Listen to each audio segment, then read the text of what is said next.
So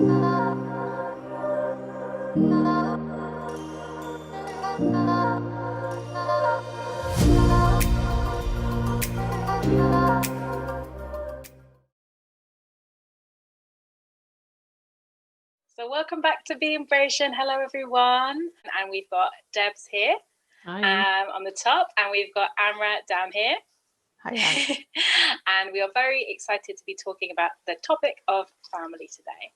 Before I get into that, I just want to say a big thank you from me and the girls for taking part in our media representation Insta Live. We all hope you liked it, and thank you so much to the people who made it there live, and thank you for the people who are watching it. And please do send us comments. We had so much fun, and we would like to do it again. So yeah, for today, we are getting into the topic of family.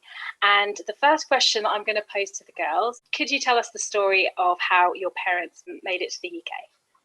So my parents actually have an unusual story, because a lot of people, when they meet me, they say, where did your parents meet? And actually they met in the UK. Back then, when they met, it wasn't very common for, I suppose, Thai people to meet in the UK. So basically my mum, she had been like a sort of housewife, or not housewife, but housemaid, helping out a really rich lady in Thailand.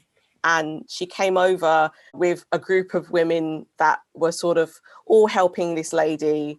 And they were actually based in, I think, around Kingston, which was, a really lovely area, as you probably know. And they lived there, and my mum sort of helped around the house, that sort of thing, and helped her and cooked and that sort of thing.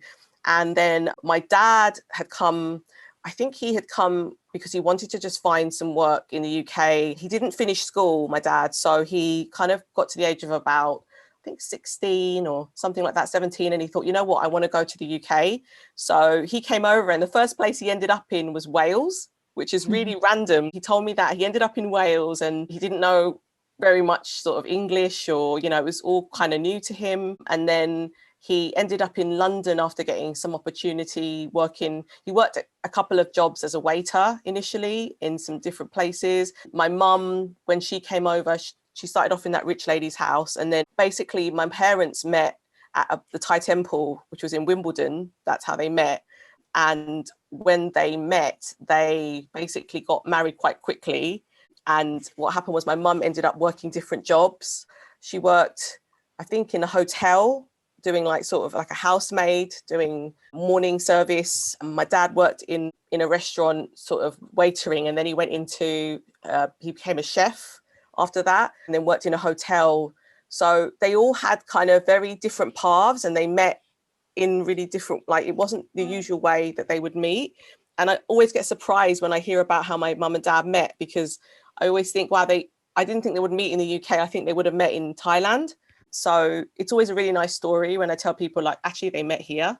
Yeah, it was a really lovely story. So they tell me that it's really nice that they met here and they met at the temple. It was meant to be. Yeah. And Devs, you and your mum? It's actually interesting because we know Amra, but that's the first time I heard that her parents met in the UK. And it's interesting because it's similar to my parents' story. So my mum, she's the eldest of 5 siblings. She was very much like the breadwinner growing up, and she just kind of wanted to get away from it all. So once there was some level of independence, she decided to come to the UK to study. But I think she just wanted to get away from the family in Korea. And she was in her early 30s. This was like the early mid 80s. And she met my dad here. So similar to Amra's parents, my parents are both Christians, and they met on this like biblical course. And so religion brought them together. And much like I think any relationship in that era, you don't date multiple people, you don't date for a long period of time, you don't cohabit, you date for a while, and if you think that they're the one, you just marry. So I think they'd been dating for like a couple of months and then decided to marry. So that happened really quickly, and then I was born after that, and because of me they basically decided to stay in the UK. But just to backtrack a little bit, my mum had an agriculture degree from Korea. So she was well educated and she's an intelligent woman, but obviously English isn't her first language. So when she came to the UK, She didn't really know how to speak English that well. And my dad was just one of those people that had a lot of ambitions, but with these dreams and goals, you always have to put your money where your mouth is. And he unfortunately wasn't that person. So I briefly mentioned it in one of our previous recordings, but around the age of 2, my dad left us, both of us, and he just upped and left one day without telling my mum. And it got to the point where my mum, basically cutting a really long story down, but she basically reported it to Interpol. She didn't know what was wrong. She didn't know where he'd gone. She didn't know if he was alive or dead. And he'd basically gone off to America by himself. So it was really a struggle for my mum because, she couldn't speak English. Her degree meant nothing here. She was left with a 2-year-old baby on her hands as a single parent in a foreign country. And so she ended up, being a cleaner. I remember, was like a helper for a Jewish family at one point. And she had to just do all these like different tasks just so that she could survive, just so that we weren't left homeless on the street. And only years later of hard work and saving, she managed to get into like a carer role. But yeah, that was like the initial, I guess, journey of my mum into this country. So yeah, it was a tough journey for her. Yeah, but I mean, she's raised a strong, amazing woman, and I think that's testimony to a strong, amazing mum. So Thank you so much. Absolutely. Well, in terms of my parents, it kind of starts with my mum as well. And my parents met when they were very little. So they did meet in the Philippines, and they knew each other from a long time ago. Like, there's stories of my dad would literally be pulling, my mum's pigtails and stuff when they were that young. They knew each other as children. They got together late teens, mid 20s, and my dad was in the army. That's kind of his profession in the Philippines. And my mum was a student and came from a big family of brothers and sisters. So did my dad, actually. She was the oldest sister, which, we all know as being the oldest girls in our families. There's like a pressure to be the first. A lot is invested in that first child. And well, certainly for my mum, she was kind of like a second mother, with lots of kind of younger siblings, and education was a way out for her. When she tells me the story of moving to England, I think she says that kind of like around 16, college year age, there was like a program through the college where you could, I think BA was offering something where you could kind of get a ticket and pay for it later. Really, when she told me, I was like, you wouldn't get that today. But I think it was like when they were encouraging immigration. And she begged her mum. She was like, it'd be great for me to go to the UK. And like many immigrant families, you go to a Western country, so hopefully you can get a good job, or certainly the pound goes far further when you send the money home. And she begged her mum, and her mum, no, you're my oldest daughter, you're staying here, try one. So no, she didn't get to go then. And then she kind of waited a couple more years, and again that same kind of opportunity came up, and she was very close to kind of getting a visa, but you needed someone to speak for you. And obviously she was kind of like this late teens, early 20s, and didn't have those kind of connections. And I think when she couldn't go to the UK the first time, she's like, I tried to go to America. Similar thing, tried to get this airplane ticket, couldn't get it. And I was like, okay, thwarted dream. Third time lucky, she ends up marrying my dad in the Philippines. And because he was in the army, he knew somebody official who was able to speak on her behalf. And similar to you, Amra, she was kind of a domestic support for a well-to-do kind of like diplomat who really liked my mum and helped her get her visa so she could come over when that family then moved to the UK in Surrey. It sounded like it was like a really nice opportunity. They sounded like they were a nice family, but I came along and thwarted it all. And sadly, obviously they couldn't have the help with a little baby. So she, through the network that you kind of find when you come to a new country, she contacted either kind of friends from home or friends that she'd made here, and they were, I think, in a nursing college. So then she moved from Guildford, Surrey to London, and there was a nursing college where she was able to, not nursing, but kind of hospital assistant.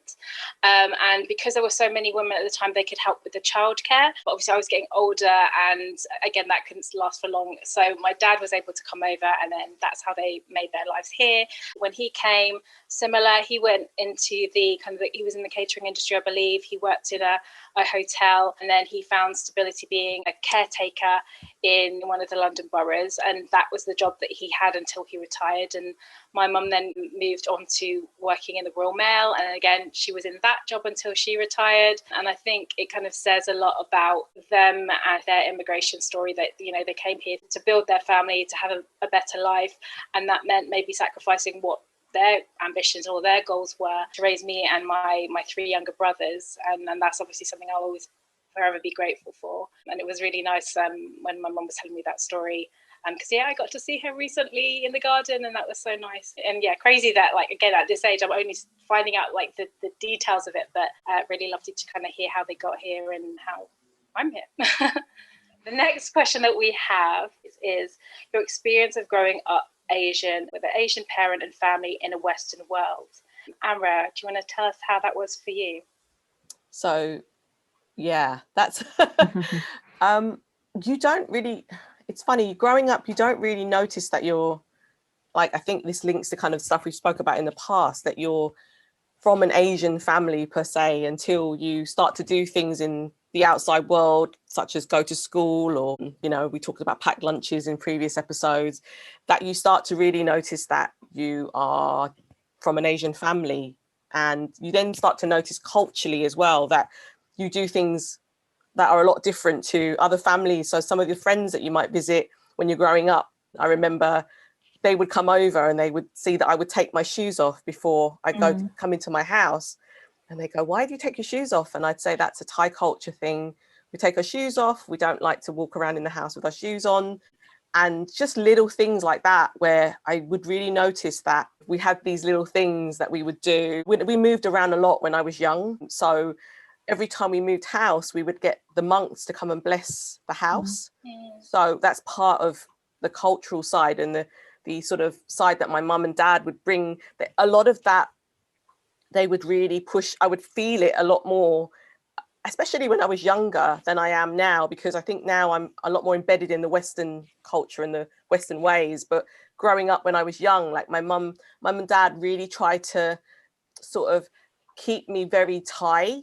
They really wanted me to keep my Thai roots. So it was very much like, okay, you're born here, but there are a lot of things that we want you to continue and maintain. One of the things they did when I was young was they sent me to Thai school, which is something I've mentioned in the past, but they sent me to learn Thai when I was really small, because they didn't want me to forget, because part of Thai school is the monks teach you Thai, and part of that is also involving chanting and religion. So the Buddhist side of it was always embedded in that, the teaching and the learning Thai was a part of that.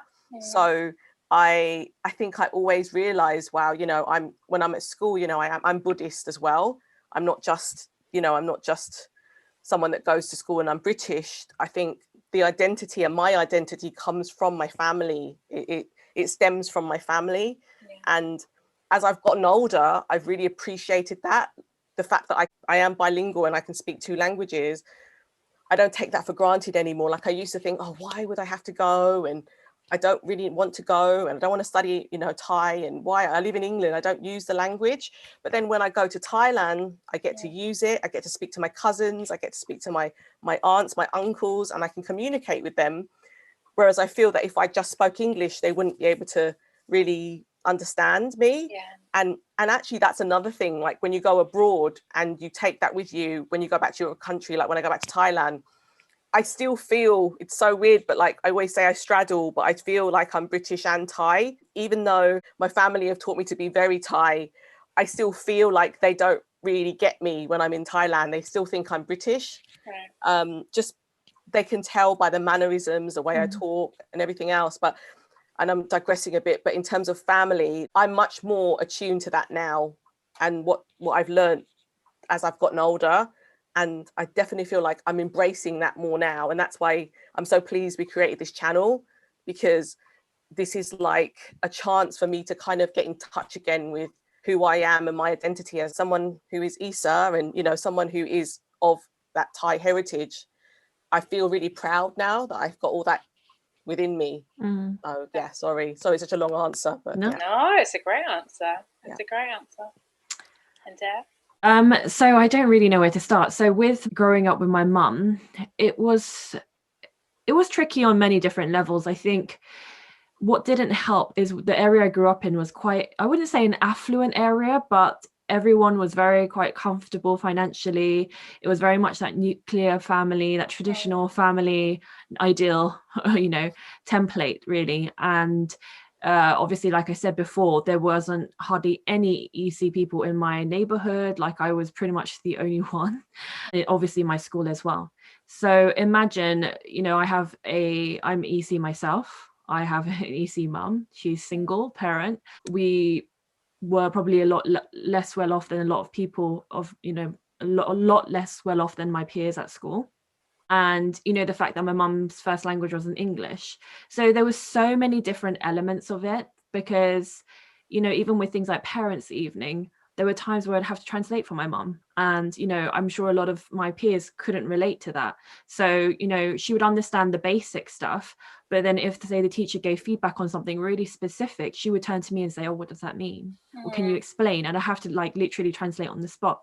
But that wasn't just at school, that was obviously throughout our lives. And I think Amra and I was talking about this before, where we had so many kind of hats on for our parents, and it was like having to be the lawyer for my mom, it was having to be like the official complainer for my mom, it was the official letter writer for everything. And when she eventually became a nurse, I was checking her dissertations, and I was like in high school, college, and that's the last thing you want, as a teenager, all those extra responsibilities. But being an only child, being a child of a parent whose second language was English, you just had to take on those responsibilities. You didn't have a choice. In line with that, there was obviously the element of going to churches as well. So Amra obviously spoke about religion, and in Korea, I'm not sure if a lot of people know, South Korea, the number one religion is Christianity. And so that's very much ingrained into Korean culture for a majority of people. Otherwise, the second religion is Buddhism. So growing up, I had to attend church. Again, I didn't have a choice on it. And so again, that was just another thing to set me apart from other people. So whereas other kids would be like, yes, weekend, I was like, yes, Sunday school. So that was like another thing that made me stand out. And I think like growing up, there were times, and I'll be completely honest, like I did resent that. And there were times where I did feel embarrassed of my mum, and I felt embarrassed of so many different things, which I now feel ashamed of as an adult. But when we were talking about Minari yesterday with our IG live, and there were clips of them going to church, so there were so many different things that I could relate to. So that was really interesting, church life. But when Amra talked about going to Thai school, that's the one thing, ironically, that my mum didn't send me to, Korean school. It's not that she didn't value the Korean language or me learning it, but she kind of taught me casually at home, just through our conversations. But for her, from a Korean perspective, it was more important that I really emphasized my attention and focus around studies. And it comes back to that Asian tiger mum thing, where it was all about study. And that's where I'll go more into it later on, but that's kind of where we warred a lot, shall we say. So I wanted to be out playing with my friends, and they'll be like, Debs, let's go out and play. Come out, let's come out, come out, play. No, sorry, I've got a piano lesson. Then the next day or the following week is like, Debs, come out, let's play, let's get an ice cream. I've got a maths tutor coming around. And then on a Saturday, Debs, do you want to come over for our party? Oh no, I've got ballet lesson. And so there were just so many different things at the time, which I now appreciate, but I really resented, and I felt like it just made me stand out so much versus the other kids. But yeah, that was like, I guess that was the conflict growing up. Yeah, definitely can relate to that. Can definitely relate to that, absolutely. Well, yeah, so my growing up, I will always say I'm not a typical Filipino. My mum moved here. She had like a small community of Filipinos that she knew, and my dad obviously working in the catering industry. But when they decided to kind of like build the family, have my brothers, they moved just kind of out of central London, out to the kind of the burbs. And like you both said, kind of like education, there's such kind of a value placed on that. And I've said kind of previously, my parents were, when I was very young, were tag teaming all the time. My mum would do the night shift in the post office. My dad would do the days doing caretaking, and it was literally like handing us off, picking us up from school. But the one thing that kind of really they ingrained in us and instilled in us was education. And for my parents, I would say I've always thought they were really articulate. If maybe you were to meet them today, you think, gosh, that's a really thick accent. But in terms of me, knowing my parents, I'm like, they didn't struggle like with the language. Like I've said in the past, I don't speak Tagalog, and though it was absolutely said in my house daily, it wasn't something that I was taught, and I feel that disconnects from my culture. And again, echoing what you said, Amra, like that's kind of like I'm so excited to be part of Being Brasian, because we get to explore our culture, we get to put a magnifying glass against them and talk to our parents as adults and get to dissect things. And yeah, in terms of kind of growing up, there was a strong place of learning constantly. My dad would be like, he would look at my homework and be like, we did this in elementary school, and like I'm doing stuff at like the beginning, secondary. So it was always like a comparison. And as you were saying, Debs, like your mum had a degree in agriculture, like our parents had these lives before we came here. They had worked really hard themselves. They are educated, and they come to a different country. And I can't even imagine going to a different country. Like it would be like myself uprooting myself and going to, Kazakhstan and trying to build a life for yourself. And I just think they're all such heroes. Growing up, there was always that awareness that, when you come into the home, that's your Filipino life. And very often I would hear the phrase, I'm not your friend, I'm your parent, like I would see how some children would interact with their parents in that kind of like jovial and tactile way. And I couldn't imagine ever speaking to my parents that way. They were just very much mum and dad, or inay and tatay, which is mum and dad in Tagalog. And within the home, there was the Filipino element, and then there was going out and the conflict of, I had friends that I would kind of like play out with, but there was curfews, and again, I was the first daughter, so I'm sure they were far stricter on me than they were with my brothers. In fact, I know that they were.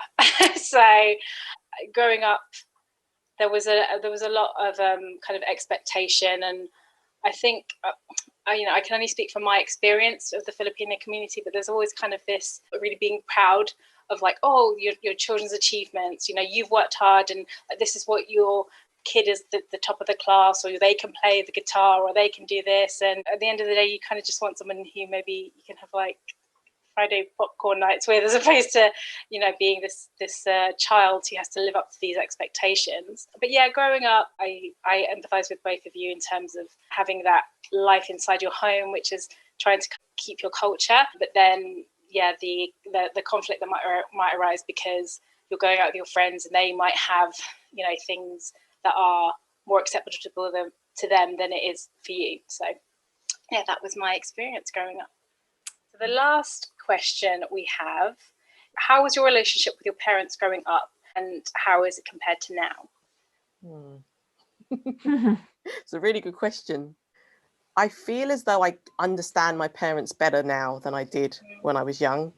I think I always felt like I was right. I have a brother, and he's 9 years younger than I am. And there was a lot of responsibility on me, a bit like what Deborah said. She had classes and stuff to do after school. I had to look after my brother after school because he was so much younger than me. And so I became his sort of mum almost. It was kind of a strange sort of setup, but I almost sort of resented my parents a little bit for that growing up, because I felt like I lost a lot of my childhood by not being able to do all the things that everyone was doing, basically, that I would have done at my age growing up. So I grew up really quickly. So from the age of about 9, when my brother came along, till about 18, I think I really had to step up.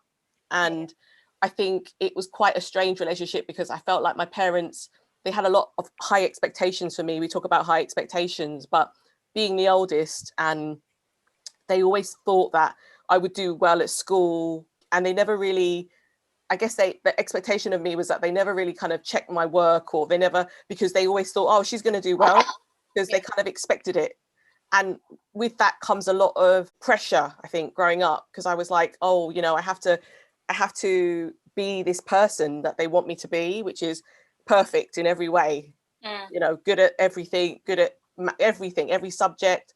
Like, I think my parents, didn't really go, well done, you've done really well. I never got a lot of that growing up. So I found that quite hard because I felt like being the oldest, you're just expected to do everything and know everything. And like the responsibilities, going back to what Deborah said, I had to help my mum a lot, exactly the same things, translating, all those things. I felt a lot of pressure.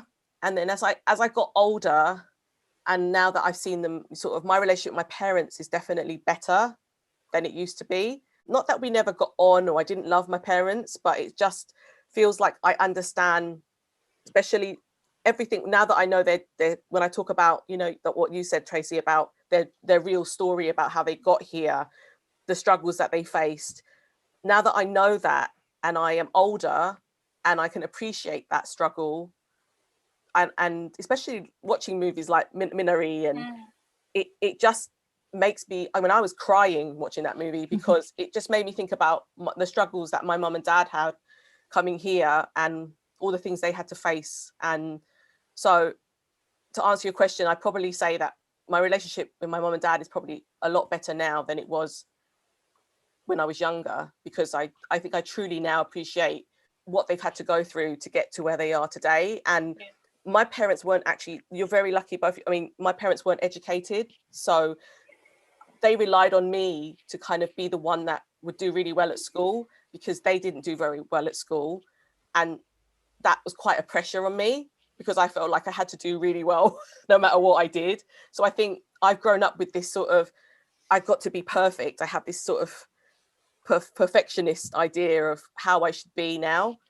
So I'm very hard on myself now that I'm older.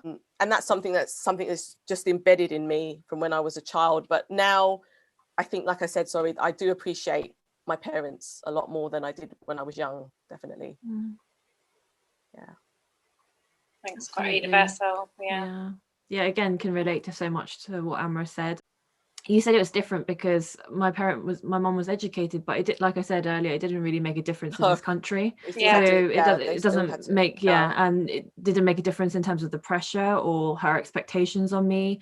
And obviously you've both spoken about being the eldest, but I was the only child. So I've really felt the pressure of being an only child, because I think in the UK, there's this weird assumption that if you're an only child, you're spoiled. But the flip side of that, and my experience, is there is no sibling who's the trouble kid or someone to fall back on. I would have quite happily been the rebel sibling, but because you're the only child, all of that expectation, all of that pressure, all of that responsibility was on my shoulders.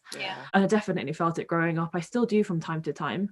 And I think some of my Western friends don't really get it. They often have said to me, but why do you need to do that? But do you really still need to do that? And I'm like, you don't get it. It's like the culture. We just do it. We don't question it. It's in the same way, like, it's kind of like our love for our parents, really, and our respect for them. There's also the culture. But growing up, my mum, like I said, I've kind of given snippets before, but she was very much like very strict mum. And I think to know my grandfather is to know my mum. My grandfather was a very strict man, my mum's dad.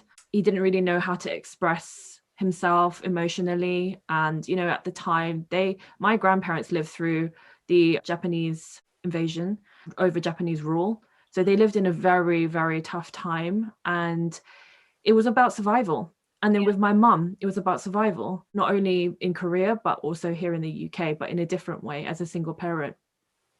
And so my mum was just always busy working as a single parent. She didn't want to rely on the government. She's very proud, and she just worked hard all her life. But those long hours, those long shifts as a carer, as a nurse, eventually when she became a nurse, it meant I barely saw my mum. And obviously those sort of things, it doesn't lend to developing a relationship. There's no picnic dates. There's no obviously she would take me to the cinema and stuff like that, but we didn't have that kind of relationship, kind of like what Amra was saying. And because she was focusing so much on study, it used to irritate me. I felt so much pressure. I felt like I couldn't be a normal kid, if that makes sense. But as I've grown up, like Amra said, you just learn to appreciate the fact that you speak 2 languages. And so I learned Korean. I realized how much of my mum's sacrifice was in there. And even with the ballet classes that I used to resent, She used to take me to opera. She used to take me to Sadler Wells Theatre so that I could be more cultured and have an experience of that, to see that world. Even if she didn't have the means to do it, she saved and she took me there. And it's only things that I feel so thankful for now. It's only really university days that I think our relationship really changed, because she, I don't know, she just softened. Something happened to her. She turned into a marshmallow. So went from pineapple to marshmallow. And I will never forget the day that she dropped me at university after dropping me off and all my stuff. And she said, I've got one thing to say to you. And I was like, yeah, I know, study hard, you know, like it was like already programmed into my head. And she said, no, just have fun. And I remember just being really taken back by that and being like, oh, is this coming from my mum? Are you feeling okay? Have you had a drink? And since then, like, our relationship has really improved. Like, I've developed confidence in speaking to my mum, kind of like what you said, Tracy, as an adult, as an ally, as, I don't know, she definitely respects what I say now. I really struggled with that whole child parent thing for many years, and you listen to what I say, and what I say is the end, it's a law, full stop. But, you know, at some point, probably like late 20s, more early 30 onwards, so not that long ago, she started listening to me more and really respecting what I take on. And, you know, I'd say, Mum, maybe in Korea that's okay, but, you know, there's certain things that you just can't do here because it's kind of offensive. Now we're at that point where we do have a friendship kind of relationship where she respects what I say, because she knows that it's coming from a place of love and not a place of trying to tell her what to do as her daughter. We have such a jokey relationship, a bantery relationship, and it's almost like kind of a bit like you, Tracy, in kind of finding about my mum's personality in my later years. Like, before, she was just like my mum, she was just strict mum, and as I get older, I find out about what she was like as a child, and she was very cheeky, by the way. Now I know who I take after when I love pranking people. So that's my mum. That's her, right? That's her DNA right there. But she's a hoot, and she's like a no-nonsense woman, but she's also got the biggest heart, and she just loves hard, forgives hard, but also doesn't take any crap from people. And we have just like the best relationship now. So I wouldn't change it. So it sounds like you're describing yourself, Deborah. Yeah, I was going to say, no nonsense. Sounds like someone we know. Like, literally, my mum is more obsessed with April's Fool's Day than I am. Like, no one cares anymore. That's so 90s.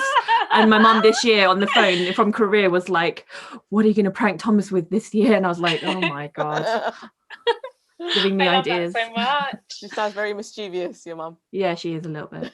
My experience of my relationship with my parents growing up versus now, I think I'm going to completely echo what you've both said, that growing up, my parents were working all the time, which immediately kind of makes one barrier. And now that I'm a parent, I completely understand why that had to be. But I think there were kind of like many layers with me and my parents' relationship. Again, being the eldest child, being a girl, and the expectations, and kind of similar to what you were saying, Amra, about having younger siblings. So I have a brother who is 2 years younger than me. And then under that, I've got twin brothers who are 11 years younger than me. So this big difference. And with my immediately young brother, I had like this ally who got to be my friend. And then when I got to secondary school and then had these little brothers who were kind of following behind, like, yeah, you take on this, not just big sister role, but a kind of a second mother role. And to have the expectation of kind of, you know, you must do your studies, but you must help. And that was really hard. That was really hard growing up. And unlike both of you who had the opportunity to kind of like speak to both your parents kind of like in their mother tongues, I didn't have that with my parents. So I always felt there was just like this part of them that I couldn't speak to because I couldn't talk to them in Tagalog. And I found that really, really, really hard. Like, not, you know, not in terms of because I couldn't talk at functions and stuff, but like I couldn't talk to my parents in a way that meant something to them. And having my own child now, I couldn't imagine not being able to speak to Toby, like, say, in English, and him have another country's language, you know. So I think for them, and again, when I spoke to my mum recently, she was just like, oh, you know, I wish I hadn't listened to that health visitor. And, I mean, and it says it's testimony to her, because she thought that she was being told the right thing at that time. And she wanted her children to integrate. And I did, but at the detriment of not having that connection to my heritage and, by extension to them. So, yeah, it was hard. It was kind of, like you said, it was that do as I say and not as I do. Even kind of like getting through school and going to university, like, I really had to negotiate to go to university because they wanted me to go, but I wanted to go if I was going to have the university experience. If I was going to live out, I've supported the family. I've helped raise my younger brothers, and like, this is my time. Just like, echoing my mum's journey. She went to college and she, to find her own way. Like, I wanted that too. And I wanted to kind of go further afield. Again, echoing what happened with my mum when she came over here, and they just were not having any of it. So we compromised in that I would stay in London, but I would get to live out. And I remember it being this really huge thing, whereas, most families who would want their children to go, they all have saved or they all have encouraged, but I did it all myself. I worked weekend jobs. I applied for UCAS all by myself. I did my student loan all by myself. Even when I got my degree and moving out of house, like pretty much after going to university, I think that was really hard for my parents as well, because for them, they've always wanted to keep me close. And I felt, not that like that made me want to go away, but it was a bit kind of like too strong a hold. And I did move out of home. They were always in my life, but like, I knew I had to build my own life. And then I met my husband at university, and then we had a child. And I think it's like you said, Deborah, about going to university with your mum. For them, that was the marshmallow moment. They were just like, something happened. The rose tinted glasses came on, and they were just like, oh, okay, you're the gatekeeper of my grandchild. I will listen to you now, and I will be patient. And I have to say, in comparison to how it was growing up and not feeling like I could speak to them, now I feel like I can, and that they do listen. The relationship has really, really shifted. And I think part of that is understanding them as individuals, not just looking at them as mum and dad, but, understanding their journeys. And like we were saying, Amra with Minari, and knowing like how much they struggled to get here.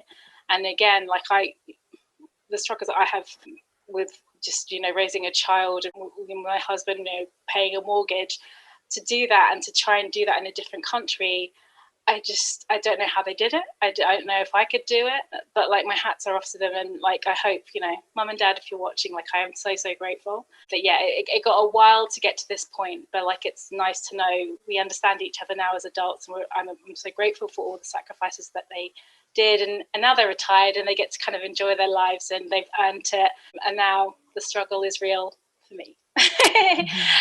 One thing that I think that has been echoed from all our stories is that there was an expectation of us growing, because of our ESEA heritage, growing up in this country, we've been able to forge our own paths, and through that we've been able to show our parents, maybe this isn't what you had thought or you'd hoped, but your investment, it's meant something, because we are in a position to choose the lives that we're in right now. And mum and dad, mum, we're okay, we're doing it by ourselves, and that's in huge part because you taught us what it is to be a hard worker, to triumph over adversity, to kind of get through it, to make a choice and get through it. And again, it's led me to you girls, so that's really nice too. Definitely. Okay, so we hope you have enjoyed our very personal topic of family, and we hope that it's resonated with you and that there are things that you can empathise with. If anything's touched you, or if you want to feel comfortable to share anything with us, please do get in contact with us on our BeingBrasian Gmail account, or if there's anything that you feel comfortable to share in the comments, please do, and reach out to us on all our social medias. We'll make sure they're down there. And yes, thank you so much for giving your time and listening to our stories. We have loved sharing them with you. So for the next topic of our next episode, we are going to be talking about sexuality. And what's very exciting for this one is it's going to be another in conversation, which means that we're going to have a lovely guest who we will let you know when we post. So please do look out again on our socials. I'm sure we'll be sending out some questions and some polls and to get your thoughts. Thank you so much for watching, and look out for us on the next one. Bye. Bye. Bye.